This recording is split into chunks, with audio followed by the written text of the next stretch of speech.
2024 లేదా 25లో డిగ్రీ లేదా బీటెక్ చదివారా? సాఫ్ట్‌వేర్ జాబ్ కోసం ఎదురు చూస్తున్నారా? అయితే కోడ్ జ్ఞాన్ 100 డేస్ కోర్సులో చేరండి, జాబ్ సాధించండి. నమస్తే విజయ్ మేడం. నమస్తే ఉషా. మేడం ఒక చిన్న సంఘటన మనల్ని అప్రోచ్ అయ్యి డైరెక్ట్ మెయిల్ త్రూ మనల్ని అడిగారనమాట. సో ఏంటంటే ఎవరైతే తల్లిదండ్రులు ఉన్నారో వాళ్ళకి 3 పిల్లలు యాక్చువల్గా. సో 2 కొడుకులు 1 కూతురు. మనం ఇంతకుముందు చాలాసార్లు చెప్పుకున్నాము, అంతా హెల్తీగా ఉన్నప్పుడు వాళ్ళది వాళ్ళు చేసుకుని తినడమే బెటర్. ఏదన్నా నీడ్ ఉన్నప్పుడు వాళ్ళ దగ్గరికి వెళ్ళి అప్పుడు వాళ్ళ దగ్గర ఉండడం బెటర్ ఆప్షన్ ఉషా, ఇప్పుడు జనరేషన్ ప్రకారం మనం చూసుకున్నట్టయితే. సో వాళ్ళు అదే లైఫ్ని లీడ్ చేశారు, కాకపోతే బిలో మిడిల్ క్లాస్ వీళ్ళు యాక్చువల్గా. సో వీళ్ళకి సంబంధించి ఆవిడకి ఏదో వాళ్ళ వైఫ్కి జబ్బు పడడం జరిగింది, ఎవరైతే అత్తగారు ఉన్నారో. ఆ ప్రాసెస్లో కొడుకులు ఇద్దరు సరిగా చూసుకోకపోవడం, కోడలు కూడా చీచు అట్లా అనడం, అది చూసిన కూతురు కరిగిపోయి వాళ్ళ తల్లిదండ్రులను తీసుకొచ్చేసుకుంది.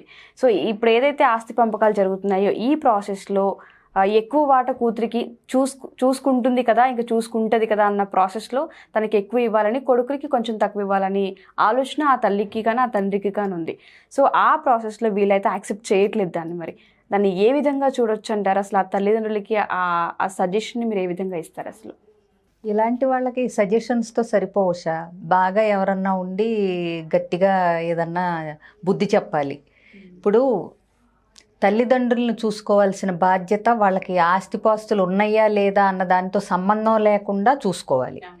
అది నువ్వేమన్నావు, వాళ్ళు అంతా బాగున్నప్పుడు వాళ్ళు విడిగా ఉన్నారు, ఇవాళ ఆవిడికి జబ్బు మనిషి అయిన తర్వాత చేసుకోలేని పరిస్థితుల్లో కొడుకుల దగ్గరికి వచ్చారన్నావు, పైగా 2 కొడుకులు ఉన్నారన్నావు. సో ఈ బిలో మిడిల్ క్లాస్ అయ్యేసరికి ఏమవుతుందంటే అన్ని పనులు కోడళ్ళే చేయాల్సి వస్తుంది. పని మనిషి అనేది ఉండదు, ప్రత్యేకించి ఉండదు. కానీ ఎవరి స్తోమతకు తగ్గట్టు వాళ్ళు మనుషుల్ని చూసుకోగలగాలి. అంటే డబ్బు ఉంటేనే అమ్మా నాన్నలను చూస్తాం, డబ్బు లేకపోతే మేము చేయలేము చాకరీ అనటానికి కుదరదు.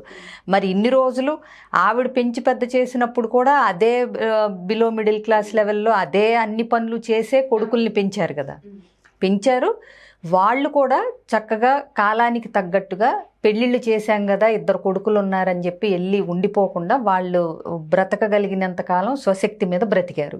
ఇప్పుడు ఆవిడ చేసుకోలేకపోతున్నారు కాబట్టి తప్పక వీళ్ళ దగ్గరికి వచ్చారు.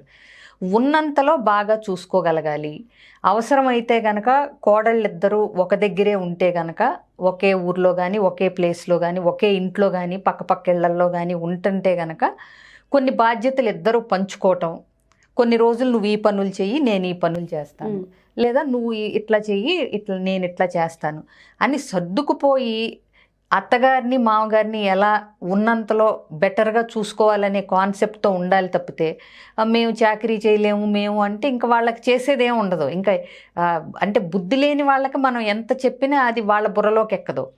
ఇంకొకటి ఉషా, ఎప్పుడైనా నేను గమనించింది ఏంటంటే కోడళ్ళు రెస్పాన్సిబిలిటీస్ సరిగ్గా తీసుకోవట్లేదు అని అంటే అందులో ముఖ్య పాత్ర కొడుకులదే ఉంటుంది, భర్తదే ఉంటుంది. వాళ్ళు గనక తల్లిదండ్రులకి సరైన గౌరవ మర్యాదలు ఇచ్చి మా వాళ్ళు చేసుకోలేకపోతున్నారు, వాళ్ళ కష్టం నేను చూడలేను అనేది అసలు ముందు కొడుకుంటే కోడలు తిన్నగా ఉంటుంది.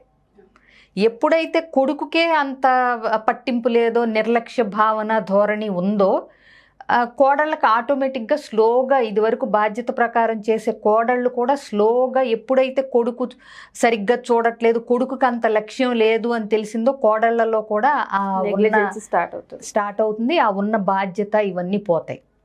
సో కోడళ్ళు సరిగ్గా చూడట్లేదు అత్తమామల్ని అన్నప్పుడు నేనైతే ఎప్పుడు దానికి కారణం భర్తే, కొడుకే అని చెప్తాను సగం పైగా. ఎందుకంటే కొడుకిచ్చే మర్యాదను బట్టే కోడలకు ఒక రకమైన అంటే తిన్నగా బిహేవ్ చేయగలగటం అనేది అలవాటు అవుతుంది డే 1 నుంచి. సో పెళ్ళైన తర్వాత తల్లిదండ్రులు కూడా నాకు చాలా ముఖ్యం నీతో పాటు అనేది భర్త భార్యకి క్లియర్ కట్గా బిహేవియర్లో కానీ మాటల్లో కానీ ఏదో ఒక రూపంలో తెలియపరచాలి. నాకు వాళ్ళు చాలా ముఖ్యం, నన్ను కష్టపడి పెంచి పెద్ద చేశారు, వాళ్ళని చూసుకోవాల్సిన బాధ్యత నాదే అనేది ఇతనికి ఒక క్లారిటీ ఉంటే వాళ్ళు కూడా తిన్నగానే ఉంటారు. సో ఇక్కడ కోడళ్ళు చూడట్లేదు అనే కంటే కొడుకుల బాధ్యత ఎక్కువ ఉంటుందని నేను అంటాను. ఇంకొకటి, ఇప్పుడు నువ్వు చెప్పిన కేసులో సరే కోడళ్ళు కొడుకులు సరిగ్గా చూసుకోవట్లేదు, వాళ్ళ దుస్థితి చూసి బాధపడిన కూతురు తీసుకెళ్ళినప్పుడు సపోజ్ 4 ఎకరాలు ఉన్నాయి అనుకుందాం, ఒక్కొక్క ఎకరం కొడుక్కిచ్చి 2 ఎకరాలు కూతురికి ఇద్దాము, ఇప్పుడు ఆఖరి దశలో కష్టాన్ని చూసి తనే తీసుకొచ్చింది కదా అనే భావన ఉండొచ్చు. సో ఇట్లా ఉన్నప్పుడు అది తండ్రి కష్టార్జితం అయితే గనక, అంటే ఆయనే కష్టపడి ఆ 4 ఎకరాలు సంపాదిస్తే తాతలు ఇచ్చింది కాకుండా అసలు వీళ్ళకి నోరెత్తే రైటే లేదు. ఇప్పుడు మొన్నటిదాకా లేని ఆలోచన కూతురికి ఇవ్వాలి అనేది ఎందుకు వచ్చింది అసలు? మీరిద్దరూ సరిగ్గా చూసుకోపోబట్టే కదా, అవునా? ప్లస్ వాళ్ళకి ఇంకా ముందు జీవితం ఉంది అంటే మరి అవన్నీ ఖర్చులు అవన్నీ కావాలి అంటే మరి కూతురుకు కూడా ఏదో ఒకటి ఆ చేసినందుకు సహాయం అందించాలి కదా. ఊరికే అసలే మన సంప్రదాయంలో కూతురు దగ్గర ఉండటం అంటే చాలా అవమానకరం, బాధాకరంగా ఫీల్ అయ్యే సంప్రదాయం మనది. తప్పన్నా రైట్ అన్నా సరే, ఒక్క కూతురే ఇద్దరు కూతుళ్ళే ఉన్నారు, కూతుర్లే అసలు కొడుకులు లేరు, ఒక్క కూతురో 2 కూతుళ్ళో కూతుళ్ళే అన్నప్పుడు ఇప్పుడు అందరూ కూతుళ్ళ దగ్గర కూడా సమానంగా, అంటే కూతుర్లు కూడా రెడీగా ఉంటున్నారు కాబట్టి మాకు బ్రదర్స్ లేరు కాబట్టి మా అమ్మాళ్ళని మేమే చూసుకుంటాము అనేది వచ్చేసింది కాబట్టి ఈ తరంలో ఇబ్బంది లేదు, కూతుళ్ళు మాత్రమే ఉన్నప్పుడు. కానీ 2 కొడుకులుండి మీరు సరిగ్గా చూసుకోకుండా తీసుకెళ్ళిన కూతురికి అంత ఇవ్వటానికి వీల్లేదు, ఇంత ఇవ్వటానికి వీల్లేదు అని నోరెత్తే రైట్ కోల్పోయారు మీరు. సో ప్లస్ ఇంకొకటి ఉషా, కొన్ని సందర్భాల్లో ఏమవుతుందంటే కూతురు పెళ్ళప్పుడు ఇవ్వాల్సింది ఇచ్చేస్తారు, కొడుకులకి ఇవ్వాల్సింది ఇచ్చేస్తారు, వీళ్ళు భార్యాభర్తలో ఉంచుకునేది ఎంతో కొంత ఉంచుకుంటారు. దాని మీద అయితే అసలు రైట్ ఉండదు. కొడుకులకి ఇవ్వాల్సింది ఇచ్చేశారు, కూతురికి ఇవ్వాల్సింది ఇచ్చి పెళ్లి చేసి పంపించేశారు. ఇప్పుడు వాళ్ళ కోసం వాళ్ళ చివరి దశలో వాళ్ళకి ఆసరాగా ఉంటుంది అనుకుని ఉన్న ఏదైతే పొలం కానీ డబ్బు కానీ ఏవైతే ప్రాపర్టీస్ ఉంటాయో అది ఎవరికైనా ఇవ్వచ్చు. అది మళ్ళీ సమానంగానే అందరికీ పంచుకుంటా రావాలనేది ఏమీ లేదు. అట్లా ఎందుకు చేస్తారు పెద్దవాళ్ళు? వాళ్ళకంటూ కొంచెం అంటే ఒక మనస్సాక్షి అది ఉంటుంది కాబట్టి మళ్ళీ ఇచ్చేటప్పుడు కూడా అందరికీ సమానంగా ఇచ్చుకుంటూ వస్తారు, అంత బాగున్నప్పుడు. కానీ ఇక్కడ పరిస్థితి బాగాలేదు కదా, మరి చూడాల్సిన కొడుకులిద్దరూ చూడట్లేదు. పోనీ పని అమ్మాయిల్ని పెట్టి చేసుకుని స్తోమత ఏమో వీళ్ళకి లేదు. సో వాళ్ళే చూడాలి. ఇప్పుడు మరి కూతురు తీసుకొచ్చి చూస్తుంది కదా అన్ని పనులు చేసి, కూతురికి మళ్ళీ అత్తమామలు ఉంటారు కదా, తల్లిదండ్రులనే చూసుకుంటుంది అంటే మరి అత్తమామల బాధ్యత కూడా రేపో మాపో మళ్ళీ ఆవిడ మీద పడుతుంది కదా, అవునా? ఇన్ని ఆలోచించి మీరు ఇవన్నీ ఏం ఆలోచించకుండా, అంటే ఇప్పుడు 2 కొడుకులుండి చెల్లెలు కప్పు చెప్పారో లేకపోతే అక్క కప్పు చెప్పారో ఆ వెరపు లేకుండా ఈ పొలాల దగ్గరికి ప్రాపర్టీస్ దగ్గరికి వచ్చేదానికి మాత్రం ముందుకు వచ్చేస్తారు. సో ఎవరికైనా ఇప్పుడు అదే తంతుగా ఉంది.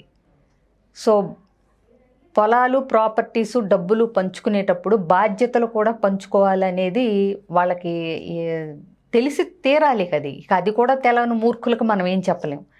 ఏదైనా సరే ఇప్పటికైనా బుద్ధి తెచ్చుకుని తల్లిదండ్రుల్ని బాగా చూసుకున్నాక అడగండి, పోని మేము చూసాము మాకు ఇవ్వండి అని. బిలో మిడిల్ క్లాస్ అంటున్నావు కాబట్టి వాళ్ళకి ఖర్చులు ఉంటాయి, తప్పు పట్టట్లేదు నేను. ఎందుకంటే ఇవాళ రేపు మెడికల్ ఖర్చులు కానీ ఏది చూసినా చాలా ఎక్కువైపోయినాయి. సో మరి అవన్నీ ఇప్పుడు కూతురు బేరు చేయాలి కాబట్టి వాళ్ళు కూతురుకి ఇద్దాం అనుకుని ఉంటారు. ప్లస్ వాళ్ళ కష్టార్జితం వాళ్ళకి ఎవరికైనా ఇచ్చుకునే అవకాశం ఉందనేది వీళ్ళు గుర్తించాలి. మీ కష్టార్జితం మీద మీరు బ్రతకాలి. మిమ్మల్ని పెంచారు, పెద్ద చేశారు, పెళ్లి చేశారు. వాళ్ళు ఇస్తే తీసుకుందాం లేకపోతే లేదనే పొజిషన్లో మీరు ఉండాలి. కానీ వాళ్ళు ఇంకా ఎంత ఇస్తారు ఏమిస్తారు ఈ గోలల్లో ఉంటే మీరు స్వతహాగా పైకి ఎదగటం అనేది కోల్పోతారు. ఎగ్జాక్ట్లీ. Thank you madam. అంటే చాలామంది తల్లిదండ్రుల ఆవేదన ఇది. సో ఆస్తి పంపకాలకు వచ్చేసరికి అందరూ ముందుకు వస్తారు. బిలో మిడిల్ క్లాస్ అనే కాదు, ఏ క్లాస్ లో అయినా ఉంది ఇది. చాలా మంది ప్రాబ్లం కూడా ఇదే. సో మా బతుకు మేము బతికిన తర్వాత మాకు ఎప్పుడైతే నీడ్ ఉంటుందో అప్పుడు వెళ్ళి అడిగినప్పుడు కూడా ఎవరు హెల్ప్ చేయడానికి కూడా ముందుకు రారు. సో దానికోసమని ఎక్కువ బయట ఓల్డ్ ఏజ్ హోమ్స్ అని అవన్నీ ఇవన్నీ ఎక్కువైపోయాయని ఎవరినైనా మనం వెళ్ళి అప్రోచ్ అయ్యి అడిగినప్పుడు కూడా వాళ్ళు ఇదే ఎక్కువ చెప్తూ ఉంటారు మనకి. సో ఎంత చేసినా తల్లిదండ్రులుగా వాళ్ళ బాధ్యతలు ఎంత చేసి మనం ఎంత బాగా చూసుకున్నాము, అన్నీ ప్రాపర్గా చేసాము అనుకున్న వాళ్ళ పిల్లలు కూడా ఆఖరి దశలో సరిగ్గా చూసుకోవట్లేదు. Thank you ma'am, thank you so much. So చూసారు కదా, ఎవరైనా సరే ఫ్యామిలీ ఇష్యూస్కి సంబంధించి కౌన్సిలింగ్ కావాలి అనుకున్నా, లేకపోతే ఆర్గనైజేషన్లో రిలేషన్స్ పైన కానివ్వండి, మైండ్ సెట్ పైన కానీ, క్లాసెస్ కానీ, సెషన్స్ కానీ కావాలి అనుకున్నా, ప్రజెంట్ అయితే కోవిడ్ వల్ల ఆఫ్లైన్ మాత్రమే తీసుకుంటున్నారు. So if in case online కాదు, ఆఫ్లైన్ క్లాస్ మాకు కావాలి, మేము ఆఫ్లైన్లో ఇంటరాక్ట్ అవ్వాలనుకుంటున్నామని మీకేమైనా గ్రూప్ ఆఫ్ మెంబర్స్ ఉండి ప్లాన్ కనుక ఉంటే, సో దానికి మేడం రెడీగా ఉన్నారు. ఎవరికైనా సరే వీటిపైన డీటెయిల్స్ కావాలి అనుకుంటే కింద స్క్రోల్ అవుతున్న కాంటాక్ట్ నెంబర్ని కాంటాక్ట్ చేయొచ్చు. Thank you.